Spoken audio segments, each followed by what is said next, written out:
¿Cómo estás, Kat?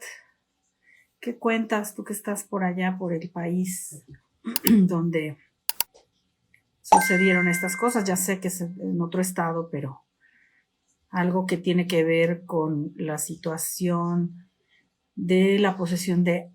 Ah, está muy divertida. ¿Qué está divertida? Cuéntame. Ah, le puse pausa a la película de ballet de Eugenio Derbez. Está muy divertida. ¿Sí? Ay, qué bueno. Haces bien en ver algo que te divierta y que te entretenga. Y gracias por ponerle pausa. Igual y a lo mejor ahorita que terminemos me voy y la veo también.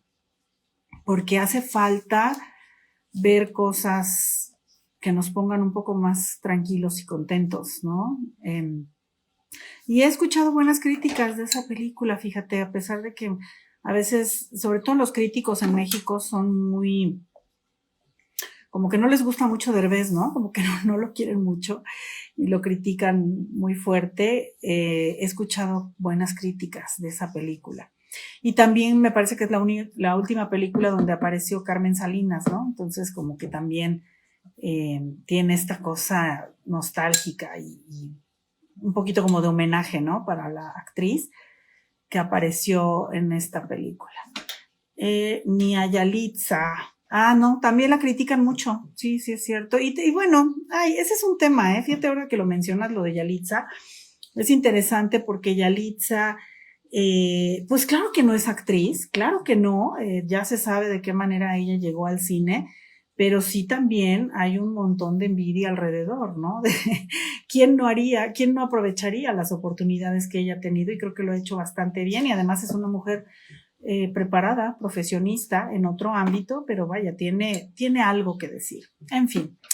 Eh, pues, ¿qué les parece si empezamos? Hola, qué bueno que llegaron Chava y Aquino, porque este tema obviamente es de absoluto eh, dolor y es un tema totalmente vigente, perdón, reciente, esta en particular de lo que sucedió con este tiroteo en Texas.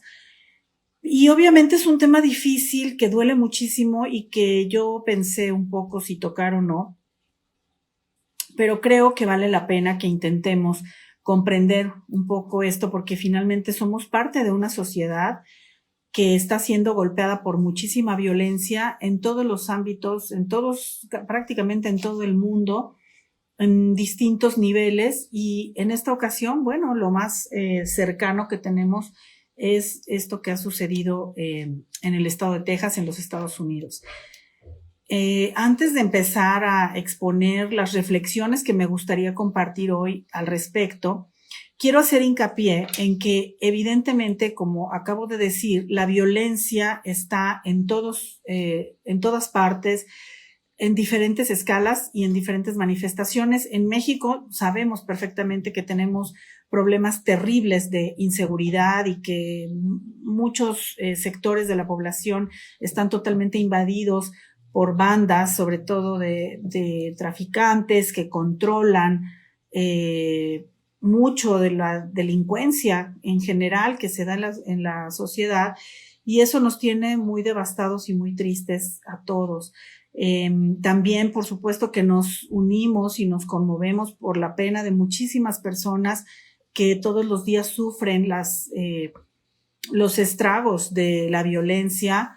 Y claro que recientemente también en México quedamos tremendamente dolidos por el caso de esta chica Devani que fue, pues al parecer, asesinada y que todavía se sigue con muchas interrogantes al respecto de lo que sucedió con ella. De manera que sí hay muchos temas de violencia y de dolor que nos impactan. Y hoy particularmente este tema del tiroteo en Texas, por supuesto que llama la atención y merece revisarse un poco por la magnitud, ¿no? Y por todas las circunstancias que componen este fenómeno, empezando por la edad del tirador, que es un hombre muy joven, muchacho prácticamente de 18 años, y las víctimas, que son niños de primaria y dos maestras de primaria. Es una cantidad enorme de personas, 21 a 22, me parece, que pierden la vida sin ninguna razón, estando en un espacio aparentemente seguro qué es un colegio. Entonces esto por eso da mucho a pensar. Y es la razón por la que hoy he decidido hablar de este tema en particular. Bienvenido Rebe de Grupo Día, bienvenida Liliana, qué bueno que llegaste. Hola María Inés, hola Pati.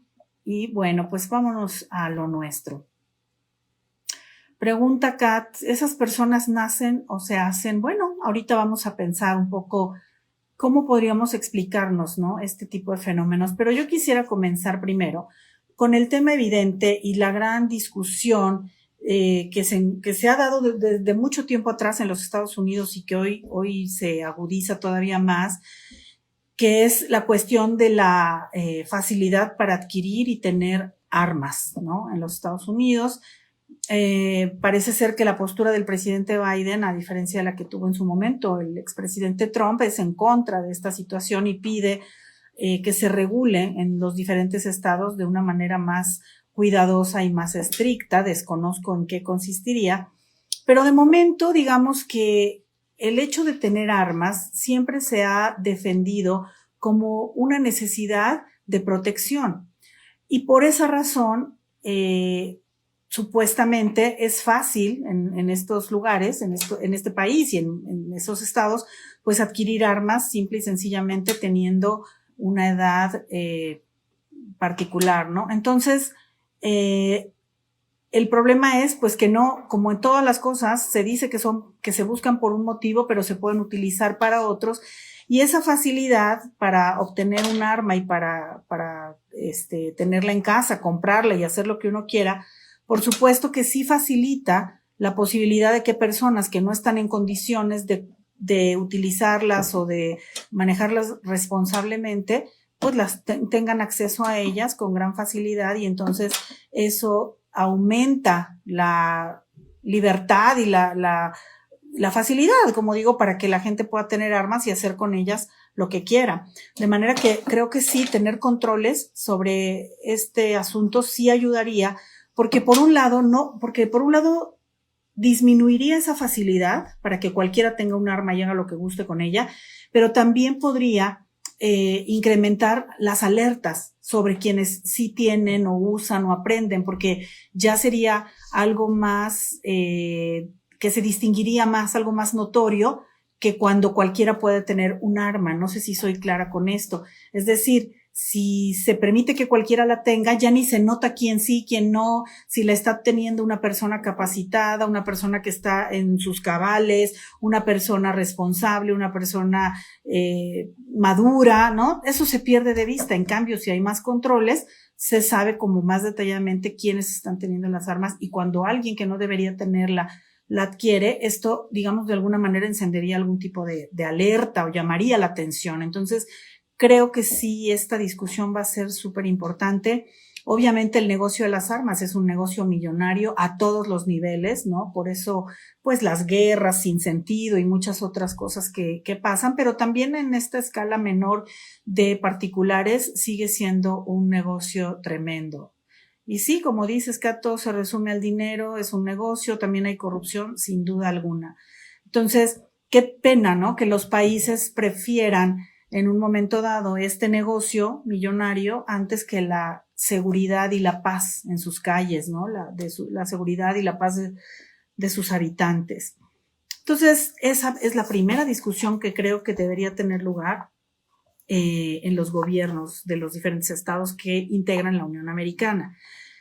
Ahora, ¿qué pasa con este agresor?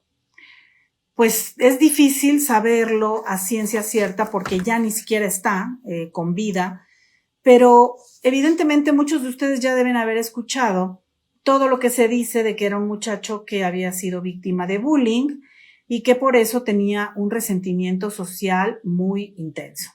Pero imagínense ustedes si todas las personas que son víctimas de bullying se van a ir a asesinar a los que ni siquiera les hicieron el bullying, pues entonces esto sería una verdadera locura. De manera que hay que entender que el ser víctima de bullying no es la razón para que una persona se convierta como este muchacho en un asesino, no, pero sí puede ser uno de los elementos que se suman para explicar la personalidad de un asesino, ¿de acuerdo? Es un rasgo que se va a combinar con muchas otras cosas para dar este resultado. Por eso hay niños que sufren de bullying y lo superan. Hay niños que sufren de bullying y se deprimen. Hay niños que sufren de bullying y lamentablemente, y esto también es terrible, atentan contra sus propias vidas. Hay niños que sufren bullying y se van a alguna adicción. Es decir, cada persona va a procesar y a metabolizar las experiencias de su vida de diferente manera y con los diferentes recursos que previamente tenga. No es lo mismo un niño buleado, pero que tiene cariño y comunicación en su casa, que un niño buleado que también vive condiciones desagradables o adversas en su casa. No es lo mismo. No es lo mismo un niño que sufre de bullying y que es apoyado de distintas maneras y que la escuela también responde a sus demandas en relación con eso, que un niño al que nadie le hace caso y no se le dan recursos, ni armas, ni nada para que se defienda. Eso, por un lado, hablando del bullying. Ahora bien, ¿qué otras situaciones podría haber tenido este muchacho? Bueno, pues resulta que excompañeros de escuela de él, y hay uno que en especial dice que fue su amigo durante los años de la primaria, pero que se fueron alejando precisamente porque este muchacho cambió, Salvador se llamaba este joven, comenzó a cambiar su carácter de manera muy negativa. Dice su ex amigo Stephen García que comenzó a arañarse la cara, esto se llama autolesiones, ¿no? Se empezaba a autolesionar y que decía que lo había arañado un gato, pero que el amigo se daba cuenta que era él el que se agredía a sí mismo. Dice que él sí fue muy acosado o muy buleado, como decimos ahora, en la escuela, y que nadie lo ayudó, nadie lo atendió, nadie le parece que le importó, y que entonces eso hizo que su carácter empeorara.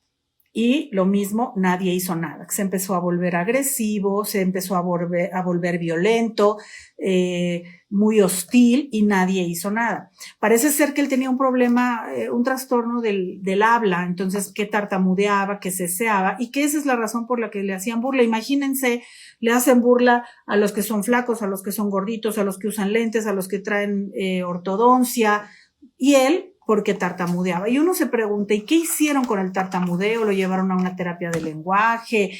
¿Revisaron alguna cuestión anatómica? ¿Qué pasó con eso, no? Nada más, hasta ahorita lo que sabemos es que le hacían burla y él no podía con eso y por eso se volvió algo agresivo y huraño. Otra cosa importantísima que relata su excompañero es que faltaba mucho a la escuela. Y ahí nuestra pregunta de siempre, ¿dónde estaban los papás? Dice que se ausentaba de la escuela por largos periodos. ¿Por qué? ¿Por qué dejaba de ir a la escuela? ¿Por qué no había alguien ahí que dijera, no, es que tienes que ir? Es que no quiero ir porque me hacen burla. Bueno, vamos a hablar a la dirección, vamos a pedir apoyo debe haber, ¿no? Como en casi todas las escuelas, algún departamento de psicología, algo donde nos ayuden y tú tienes que ir a la escuela y no resignarse a que simplemente deja de ir porque lo están criticando o molestando. Dice este amigo que su carácter empeoraba y empeoraba y que se empezó a aislar de él, que sabía que tenía pleitos con la mamá, que no se llevaba bien con la mamá, y por ahí hay quienes dicen que hay que hubo un video en Instagram, perdón, donde él estaba peleándose muy fuerte con la mamá y le gritaba a la mamá y la ofendía. Ya salió una pequeñita entrevista con la mamá, y la mamá dice que no deben creer todo lo que se dice acerca de las redes sociales de ellos, que son muy, que mienten. Entonces eso se los cuento con reserva porque yo no he visto ese video, pero dicen amistad o personas que lo conocían, compañeros de él, que esto sí pasó. También este amigo Stephen García dice que él, una de las otras razones por las que ya no se juntaba mucho con él, con Salvador, fue porque él le dio de pronto por ir en el coche con otro compañero a disparar con pistolas de balines a las personas en la calle y que eso le divertía mucho. O sea, imagínense desde ahí también, ¿no? Cómo es que nadie se dio cuenta y nadie dijo, esa es una conducta agresiva en sí misma que puede no quita la vida, pero sí lastima y está agrediendo y habla de una franca patología ya. Perdón. de alguien que quiere estar lastimando a otros sin motivo, ¿no? Y además en un coche para irse rápido, cobardemente. Parece que los vecinos sí sabían que había un ambiente muy, muy hostil en la casa de este muchacho, que había problemas con la mamá. También se dice que la mamá tenía problemas de drogadicción, hay que ver, porque les digo, esto yo no lo tengo confirmado, pero los vecinos y los amigos aseguran que tenían conocimiento de ello. Entonces imagínense, ¿no? Pues en qué condiciones puede crecer un muchachito con una mamá que está metida en ese problema en lugar de estar cuidándolo como debería, ¿no? Si es que es así. Por otro lado, yo creo que esa explicación, y por eso me gusta que estemos hablando de esto aquí, me importa mucho que ustedes que están aquí lo piensen conmigo, que es que le hacían bullying, por eso él perdió la cabeza, se enojó y mató. No, esto no es así, esto no es así. Lo que hay es una mente perturbada que pasa de la fantasía al acto y eso se llama psicosis. Psicosis, en lenguaje coloquial, ya saben lo que es locura. Hay un desorden en la cabeza. Esa es la fórmula, digamos, por la cual una persona que aparentemente se ve normal actúa de esta manera, quitándole la vida a personas inocentes sin ningún reparo. El pasar, les digo, de la fantasía al acto. Ya lo he platicado muchas veces aquí, que cuántas veces uno no dice coloquialmente cuando alguien te hace enojar, uno, lo quería matar, lo quería ahorcar, le quería arrancar la cabeza. Esa es la fantasía. O sea, que uno se imagina cuando uno está muy molesto que uno le hace un daño a alguien, a un daño de ese tamaño. Pero esa es la fantasía que no se realiza porque en la mente hay una serie de diques que detienen esa clase de acciones, que impiden, que dicen, no, eso no se hace, no se le quita la vida a las personas por mucho que te caigan mal o te hagan enojar. Son los filtros que la mente tiene también para mantenernos viviendo con respeto en una sociedad. Cuando esos diques o esos filtros se borran y entonces decimos que no se pasa por eso les digo, del pensamiento, de la idea, en lugar de que se convierta en esa fantasía que les expliqué, se convierte en acto, quiero matar, pum, voy y mato, quiero dispararle jajaja a la gente balines, a ver cómo se brincan porque les va a doler, jajaja, lo hago. Todos esos pasajes al acto son síntomas de psicosis, una mente que ya está enferma y está muy perturbada. Si a esa mente perturbada le cae un bullying o le cae una autoridad o cualquier cosa, entonces se va a manifestar y se va a expresar con la violencia que este muchacho hizo. Pero sí quiero que quede muy claro, no es una respuesta fácil nada más de que, como le hacían bullying fue y mató. No, él debe haber tenido algo muy, muy grave, muy grave. Decían por ahí en los primeros reportes que no había conocimiento de que tuviera algún trastorno mental, pero el que no hubiera conocimiento de ninguna manera significa que no lo tuviera. Alguien que hace algo como esto debe tener un problema muy serio en su funcionamiento mental. A mí me parece por eso un trastorno psicótico o muy probablemente un trastorno que se llama trastorno de personalidad antisocial, que yo ya les he comentado, ¿no? Que las personas utilizan el término antisocial en la jerga social cotidiana para hablar de las personas que no les gusta mucho ir a reuniones o salir. Pero el trastorno de personalidad antisocial es un trastorno grave que padecen algunas personas que tienen daños estructurales que producen una incapacidad para sentir empatía, para sentir respeto por la autoridad, para conocer límites, ¿no? Entonces, para sentir culpa, eso no lo tienen y entonces pueden pasar por encima de quien sea sin ningún problema. Como aquel, ¿se acuerdan? Creo que fue en Las Vegas, ¿no? Aquel conductor también que con la camioneta se llevó a no sé cuánta gente que iba caminando y como si hubiera aplastado, no sé, hojas del bosque así, sin ningún remordimiento ni ninguna nada, ¿no? Eso tendría que ver probablemente con un trastorno de personalidad antisocial. Hagan de cuenta que esa lectura que tenemos en la mente que nos da lo que sentimos todos ahorita, ¿no? Con esta masacre, esta congoja, esta solidaridad, que nos duele el corazón, no lo tienen esas personas. Simple y sencillamente no lo tienen. Dice Kat que conoce a personas muy cercanas que son antisociales, así como lo estoy describiendo, o antisocial del otro que te digo de, no le gusta juntarse con gente, o el que pasa por encima de lo que sea. Ese es un trastorno.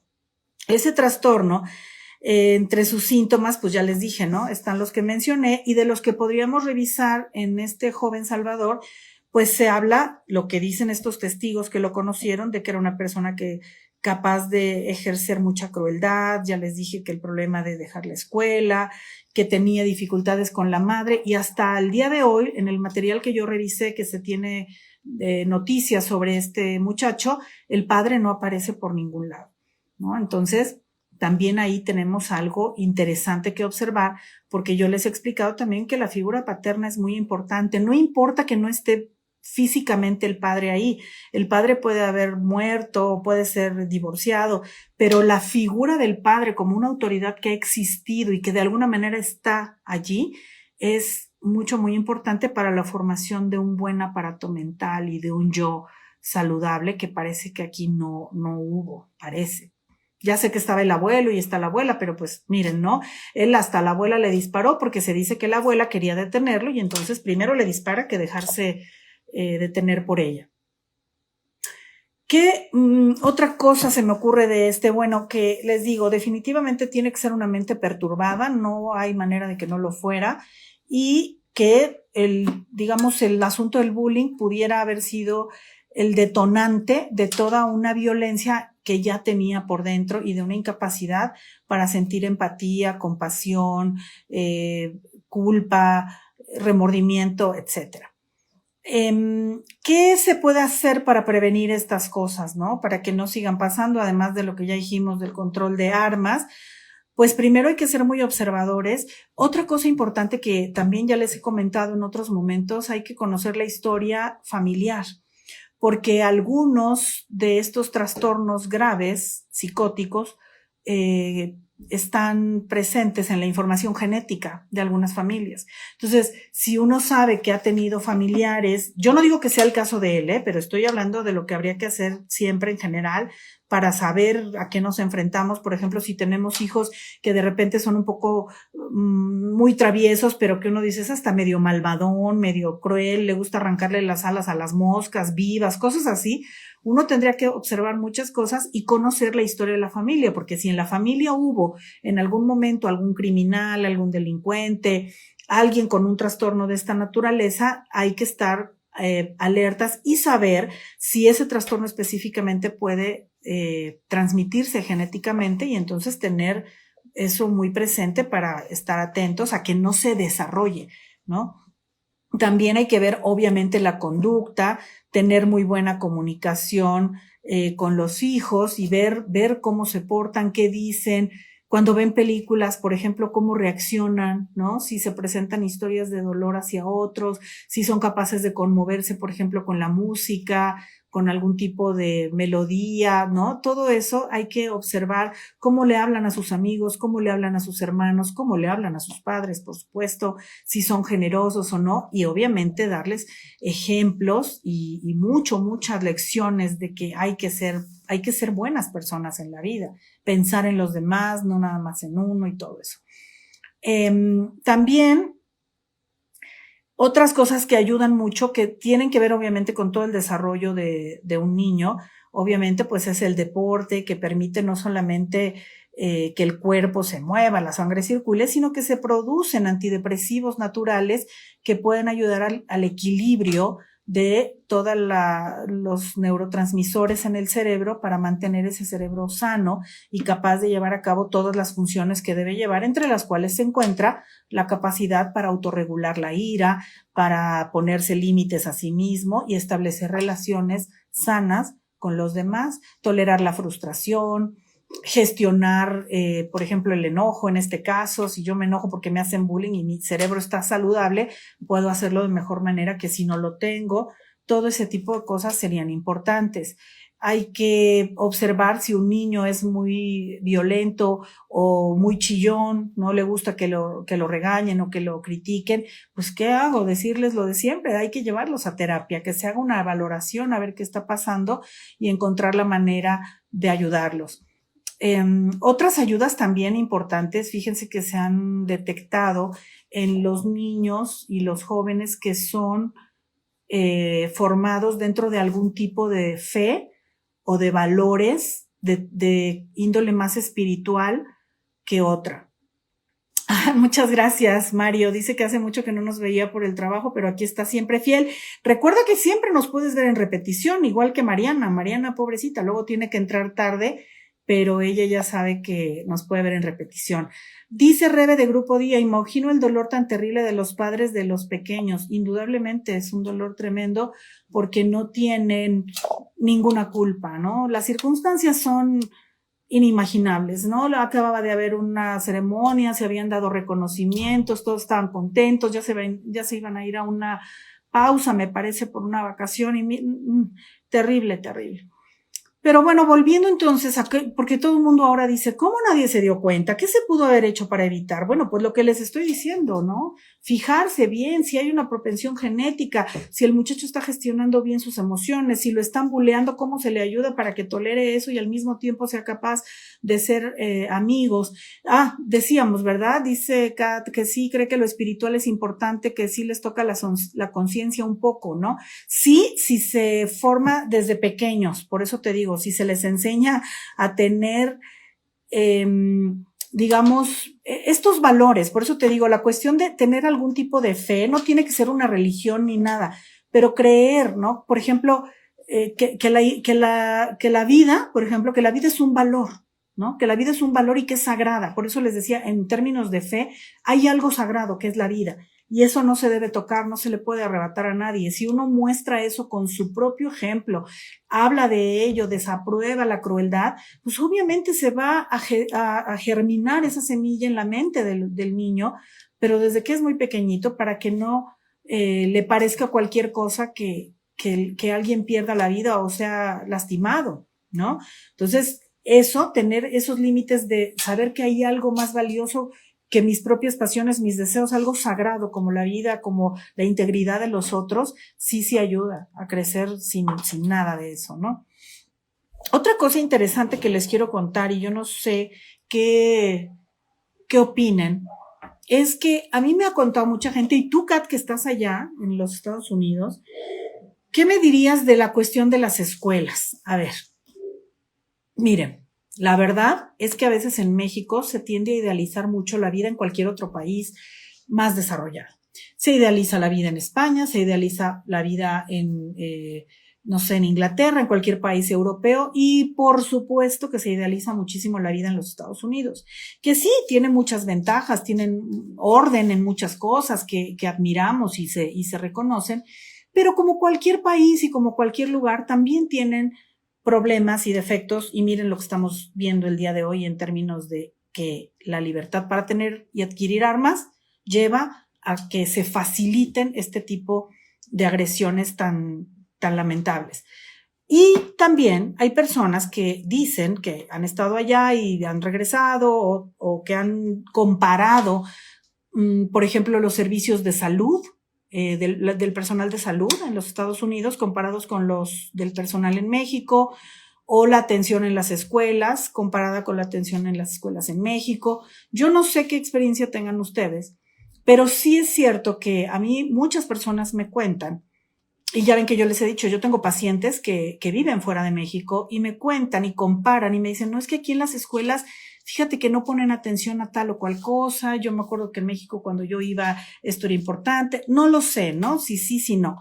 Pero parece que sí hay algo que está faltando ahí en la observación, porque si este muchacho estaba tan perturbado y era tan buleado, yo no sé cómo nadie dijo nada, porque por eso dicen que no tenía ningún diagnóstico de nada. Esto me recuerda una experiencia de una persona que anda por aquí que un día me platicó, a ver si ubicas que eres tú, no voy a decir quién, pero de unos niños que ella conoció que iban a ir a la escuela y que, más bien que iban a la escuela, pero no se bañaban, no se cortaban las uñas, niños de primaria, con las uñas muy largas y sucias, con mugre debajo del, ya saben, ¿no? De la uña. Y pues nadie decía nada, ¿no? Y yo sé que aquí en las escuelas en México, por lo menos en mi experiencia, cuando esas cosas pasan, a uno lo mandan llamar, ¿no? Y le dicen, oiga, el niño no viene aseado, por favor, córtele las uñas, ¿no? Y esta persona me cuenta que allá no había mayor problema con esa situación de que estos niñitos iban así, sucios, con las uñas sucias, no sé, ¿no? Otra cosa importantísima también, de otros niños que yo he visto en diferentes momentos de la vida, que uno los mira y uno les ve algo raro. Tienen la mirada perdida, no hablan o hablan demasiado solos, ¿no? Hacen estos soliloquios, hablan, que hasta uno dice, ¿no? Y lo digo con todo respeto, pero la gente así dice, es que habla solo, como loquito y todo. Y esos van a la escuela. Las maestras los tienen ahí en el salón y nadie dice nada. Dice Kat, creo que respetan, en caso de que lo vayan a confundir con racismo, las personas los pueden acusar, sí, ¿verdad? A lo mejor es un exceso de precaución, pero miren a lo que lleva, a que ya nadie se involucre con nada. Entonces, les digo, puede el niño tener esto que les digo, estas conductas erráticas que yo he visto, niños así que se ve luego que hay que mandarlos a una revisión psicológica, a ver qué tienen, ¿no? Nada más para asegurarnos si todo está bien y nada más es tímido, si tiene algún otro problema, alguna cosa de aprendizaje, una dislexia, una dislalia, algo le está pasando, hay que ver qué tiene y llevarlo a revisar, pero no, como que no les interesa. Y yo he visto niños que van pasando un año tras otro, un grado tras otro de la primaria o de la elementary school allá en los Estados Unidos, y uno los ve y dice, ¿cómo que va en quinto de primaria y nadie ve que tiene la mirada, les digo, perdida, que no ata ni desata, que se ve que hay algo ahí, hasta podría ser un retraso, podría ser, les digo, alguna problemática hasta del lenguaje? No, los pasan y nadie se da cuenta. Entonces, claro, no es obligación de la escuela, ojalá cooperara, pero si no es obligación de la escuela, los papás sí tienen obligación de darse cuenta y no dar por hecho que porque la escuela no dice nada, su niño está bien, porque luego no están bien, no lo están. Algo raro tiene y a nadie le interesa. Mientras nadie diga, todos contentos. Qué bueno, que vaya a la escuela. Ay, se oye, no, ¿por qué no ves? Y me acordé de hace rato que empezábamos a platicar, Kat, tú mencionabas lo de tenemos que hablar de Kevin, que decías, ¿no? Que se veía desde chiquitito que ese niño era diferente, efectivamente, y yo ya les platiqué también una hipótesis que tengo yo, bueno, no yo nada más, ¿no? Que muchos psicoanalistas compartimos, de que el problema de Kevin tuvo que ver también con el vínculo que no se pudo dar con la mamá, porque la mamá se deprimió, y cuando la mamá se deprime puede darse este fenómeno que ya les platiqué también de la madre muerta, que es la madre que está ahí físicamente, pero emocionalmente es como si estuviera muerta y no le regresa al niño lo que el niño necesita en ese momento, en esos momentos críticos, y como la mamá sí existe, tampoco dejan o piden que venga una enfermera, una abuela, una tía, alguien que cubra esas necesidades muy primitivas del bebé. Y entonces ahí se rompe, o más bien no se forma una estructura importante mental y emocional, y por eso el niño es un psicópata, ¿no? Eso, así como muy grosso modo lo explico, pues mucho más complejo que eso. Pero sí tiene que ver con la detección temprana de las anomalías, ¿no? Les digo, niños que no hacen deporte, que no van al aire libre, que no se ríen, que no tienen amigos, que no tienen aficiones así como que les guste, ya sé que los videojuegos pues a todos los niños del siglo XXI les encantan, pero que también les guste el fútbol, que también les guste un instrumento musical, que les guste pintar, algo. Niños que no tienen nada de eso, que están como aplanados emocionalmente, hay que ver qué les está pasando, hay que checarlos, hay que llevarlos para valorar si su desarrollo es el correcto o no. Pero parece que muchos papás simplemente no se dan cuenta, no les interesa, no quieren ni ver, ¿no? Y eso es un descuido muy cruel. Dices, cada exacto, eso es otra cosa, porque está el papá o la mamá, nadie más se puede meter u opinar. Pues eso es lo malo, ¿no? Yo no sé, fíjate que yo a veces me pongo un poco en conflicto con esto, porque yo siempre he pensado que los niños necesitan que alguien los defienda, porque son niños. Y si los papás no los defienden, yo creo que alguien debería entrar al quite, porque son niños. No sé. Dice Rebe de Grupo Día, que Rebe ya saben es una gran maestra con mucha experiencia, dice también pasa que la escuela da los reportes a los padres, pero no lo aceptan. Los cambian de escuela y así les sucede siempre. No los llevan a una terapia, niegan la situación. Tienes toda la razón. Ese es un problema terrible, la negación. Y por eso les decía, yo he visto muchos casos de niños que francamente se ve que no van bien y los papás niegan y dicen, no hombre, está increíble, no, bien contento, sí, tiene sus amigos y uno lo está viendo el niño que no está bien, pero ellos lo niegan. Pero cuando menos, ¿no? Si tú, Rebe, que eres maestra, haces el reporte y das el informe, por lo menos tú ya hiciste tu parte, no te volteas para otro lado, el resto pues tristemente puede que sí quede en los papás. Y uno dice, ¿cómo es posible, no? ¿Cómo es posible? O sea, piensen en 100 años o más de 100 años atrás, piensen en Helen Keller, ¿no? Si han oído hablar de ella, una pobre niña que no le cayó un rayo encima porque ya Dios es grande, pero era sorda, era ciega, evidentemente pues eso la hacía muda con unos movimientos muy torpes porque no tenía la ayuda del oído para el equilibrio y la mirada, y cómo hubo una maestra que parece que los papás medio la trajeron para que la controlara, para que se las medio cuidara, porque no sabían qué hacer con ella, y cómo esta maestra luchó hasta el fin por sacar lo mejor de esta niña y comunicarse con ella y convertirla en una, o ayudarla a que se convirtiera en una gran maestra y en una gran oradora y en una mujer brillantísima. ¿Por qué? Porque estuvo ahí diciendo, bueno, sí le falta esto, pero podemos trabajar aquello. Helen Keller no era ninguna perita en dulce, ¿eh? Hay libros que relatan su historia y películas que la reproducen con mucha fidelidad, y por lo mismo de su incapacidad para comunicarse era muy violenta, era agresiva, mordía, jalaba el pelo. Pero hubo alguien que se ocupó y dijo, no, a ver, esto se puede trabajar, se puede civilizar a esta pequeña, se puede comunicar, y así sucedió. Hoy es lo mismo. Ay, ese niño, pues quién sabe, no habla, es muy callado, les digo, le arranca las alas a las moscas, le avienta balines a la gente, pero pues no. Hagan algo, ¿por qué te está pasando esto? Llevémoslo al especialista, háganle hasta, si es necesario, estudios de imagen, a ver si no trae algo ahí en la cabeza, no sé, pero hay que involucrarse.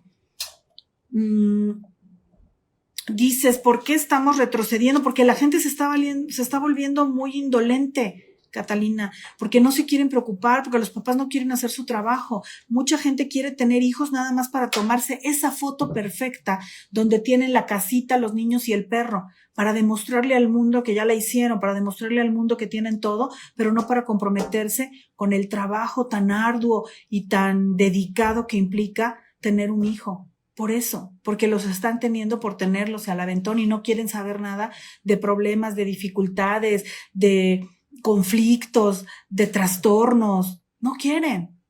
Ese es el problema. Y hay que hacerlo. Entonces, este muchacho, yo no creo ni por un segundo cuando dicen, no. Digo, la mamá pobre está en una tragedia porque tiene el mundo entero encima y además su propio hijo también perdió la vida. Y es una mamá en algún nivel, claro que le debe doler y lo debe querer, pero dice ella, no lo juzguen mal, era un buen muchacho, tranquilo, callado, yo no entiendo qué pasó. Eso no es así, perdónenme, no es así de gratis. Dice una de sus también antiguas amigas, que dejó de serlo, que ella le dejó de hablar y se dejó de juntar con él cuando él le platicó que quería alistarse en la Marina para matar gente. Fíjense, ya había dicho cosas así, que quería entrar a la Marina para matar gente. Y el que era su amigo, que fue más tiempo su amigo, pero después ya no, porque les digo, dice que porque empezó a cambiar y aparte él se fue a vivir a otro lugar. Él concluye, creo que necesitaba ayuda mental y un mayor acercamiento a su familia y amor. Eso dice Stephen García, que fue su amigo. Entonces, ¿cómo es posible, no? Que este muchacho, que debe tener también 18, piense estas cosas y no las pensó algún adulto que estaba ahí alrededor. Por último, seguramente muchos de ustedes se preguntan, bueno, pero ¿y entonces si él estaba tan perturbado, tenía toda esta, les digo, esta falta de límites en la cabeza? Porque no son límites que le vayan a ir a poner a uno nada más, que sí ayudan, pero aparte él no tiene esa capacidad de decir, no, ¿cómo voy yo a matar? No, o sea, hay niñitos, ¿no? Qué culpa, qué dolor. esa falta de esas estructuras en la mente, que pueden o no ser también anatómicas, es lo que les digo que yo creo que tendría él de este trastorno de personalidad antisocial. Y entonces uno dice, bueno, ¿y por qué se fue contra niños de una primaria? ¿No? ¿Por qué no se fue contra adultos? ¿Por qué no se fue a otro lado? ¿No? Uno pensaría, ni quiero dar ideas, pero a otra cosa. ¿Por qué a la escuela de los niños? No lo sabemos, pero uno podría pensar que tal vez él está contra los niños porque probablemente tiene una fijación con los que le hicieron bullying cuando él estaba en la primaria. Entonces busca, por un mecanismo de desplazamiento, desquitarse con otros que representen a esos niños que ya no son niños, que él siente que le hicieron daño, ¿no? Cuando le hacían el bullying. Entonces, es como el hombre que está enojado con la madre, porque la madre fue mala, lo abandonó, lo maltrató, y después se casa o se junta con mujeres y las maltrata para vengarse de la madre. Eso es por desplazamiento. No es esta la mujer que le hizo el daño, pero se la va a cobrar con alguien que se la recuerde, ¿no? Que le remita a esa mujer. Entonces podría ser eso. Otra razón puede ser que estos niños a lo mejor representaron para él cosas que él tal vez no tenía. Por ejemplo, a lo mejor veía que estos niñitos recibieron estos reconocimientos ese día, que estos niñitos iban su papá y su mamá por ellos, y él tal vez, como pasa muy seguido, siente que tienen mejores padres que lo que él tenía, lo cual probablemente es cierto. Entonces, por resentimiento también puede que se haya ido contra estos niños. Obviamente por la facilidad de entrar y salir a una escuela que había sido su escuela también, y entonces es un terreno conocido donde él sabe que nada le va a impedir entrar armado, como sucedió. Entonces también ahí hay una gran facilidad.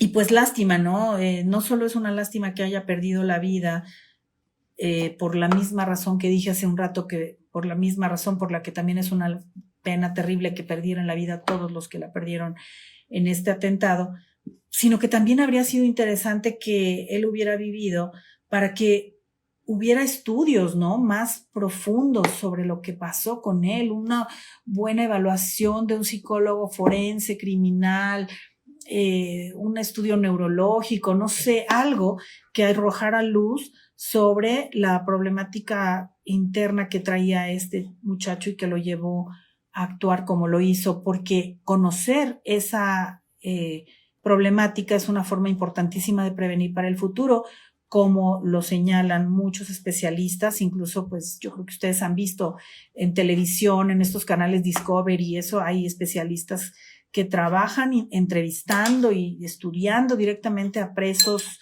que han cometido crímenes muy graves, asesinatos en las cárceles, para entender dónde o cómo se gesta esa mente y poder quizá aportar para evitarlo en el futuro. Pero de momento lo que tenemos es esto que les digo, hay que tener eso, mucha comunicación, observación, conocer la historia genética de la familia, estar alertas, no subestimar, no decir, ay, es grosero, es medio caprichudo, no, poner límites. Y si notamos que no podemos poner los límites, que el niño no los toma, llevarlos a un especialista entonces para ver qué es lo que está pasando.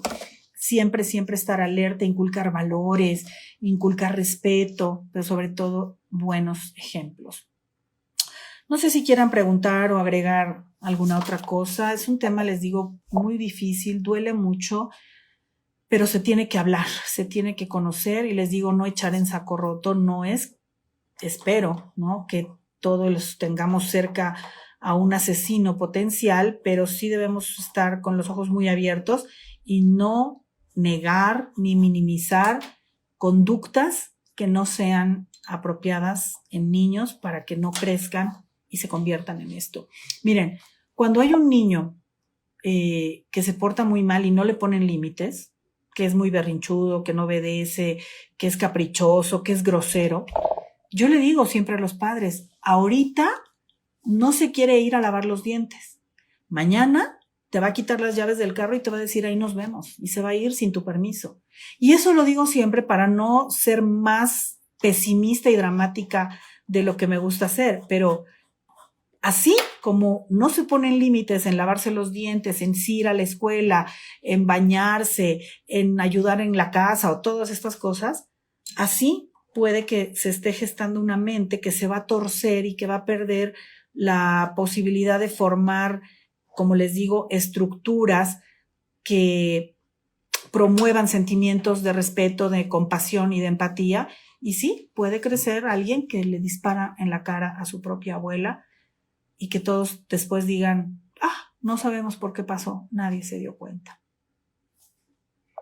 ¿Algo más que quieran decir, algo que quieran comentar? Los siento callados, seguramente también impactados, ¿verdad? Y reflexivos.